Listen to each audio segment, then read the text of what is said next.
اعوذ باللہ من الشیطان الرجیم بسم اللہ الرحمن الرحیم اللہم صلی علی سیدنا مولانا محمد وعلی آلہ وصحبہ وبارک وسلم۔ تمام تعریفیں رب العزت کی ہیں جو تمام جہانوں کو پالنے والا ہے، جس کی تمام جہانوں میں بادشاہت ہے، جو ہر چیز کا حقیقی مالک ہے۔ میں ہوں حکیم عامر شہزاد دسکا پاکستان سے۔ جتنے بھی میرے دوست احباب میرے یوٹیوب چینل حکیم عامر شہزاد دسکا پر نئے ہیں، وہ چینل کو سبسکرائب ضرور کیا کریں۔ ناظرین اکرام، میں آپ کی خدمت میں حکمہ قدیم کا مال جاتی رجحان، ان کی گہری فکر، امراض کے دفع کے لیے حفظان صحت پر ان کا فلسفہ، ان کے مال جاتی واقعات اور ان کے اقوال عرض کرتا ہوں۔ صاحبان کمال کے سینے کے راز میں آپ کی خدمت میں عرض کرتا ہوں، جو کہ اسرار مخفیہ میں سے ہے اور عجائب طب سے ہے۔ ناظرین کرام، آج ایک ایسا ہی واقعہ میں آپ کی خدمت میں عرض کرنے جا رہا ہوں، جو کہ ایک فقیر کے سینے کا راز ہے۔ ناظرین کرام،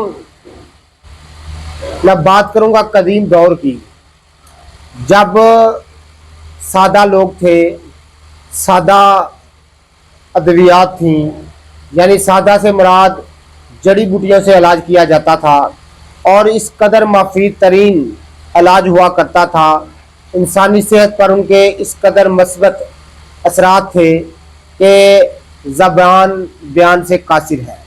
آج زمانے کی جدت کو دیکھ کر، زمانے کی جدت کے دھوکے میں آ کر ہم ان تمام چیزوں کو سے دور ہو گئے اور بری طرح ہماری صحتیں متاثر ہوئی۔ ناظرین کرام، میں بات کروں گا قدیم دور کی۔ ایک لاہور کے قریب، لاہور شہر جو ہے اس کے قریب ناظرین کرام ایک قبرستان تھا۔ وہاں پر ایک فقیر جو ہے، یعنی قبرستان میں بیٹھنے والا، بہت مشہور ہوا۔ وہ قوت با کا علاج کرتا تھا اور اس قدر مقبول ہوا کہ لوگ دور دور سے اسے ادویات خریدنے آتے تھے، یعنی وہ جو قوت با کی دوائی ہے وہ اسے لے کر جایا کرتے تھے اور اسے ناظرین کرام اپنی کمزوری دور بگایا کرتے تھے۔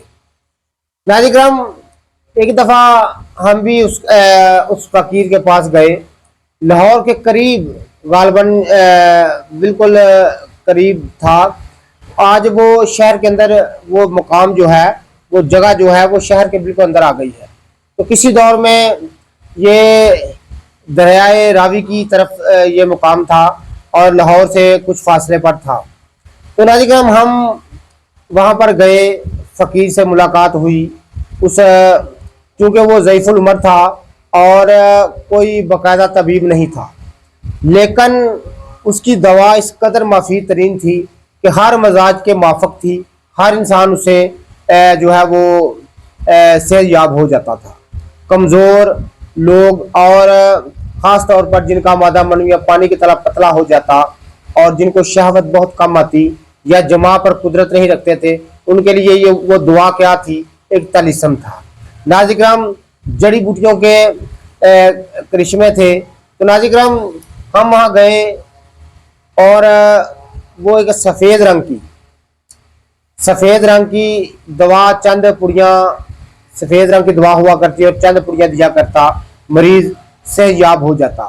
وہ کہتا کہ ایک پڑیا صبح، ایک پڑیا شام کو تم نے پاؤ بھر دودھ کے ساتھ تم نے یہ دوا کھا لینی ہے، اور چند دن استعمال کرنے سے وہ مریض صحت یاب ہو جاتا، شہوت عود کر آتی اور سلطہ انزال دور ہو جاتا، مادہ منویہ فرنی کی طرح گاڑھا ہو جاتا۔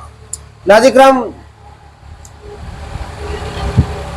وہ مشہور یہی تھا کہ وہ کشتہ چاندی کا تیار کرتا ہے، کشتہ نکرا تیار کر کے کسی طرح سے دیتا ہے، لیکن وہ اس مد میں لوگوں سے کافی پیسے بٹورتا تھا کہ یہ کشتہ نکرا ہے۔ تو نکرا چونکہ پہلے بھی مہنگا تھا، آج بھی مہنگا ہے، تو میں نے اس بابا جی کے پاس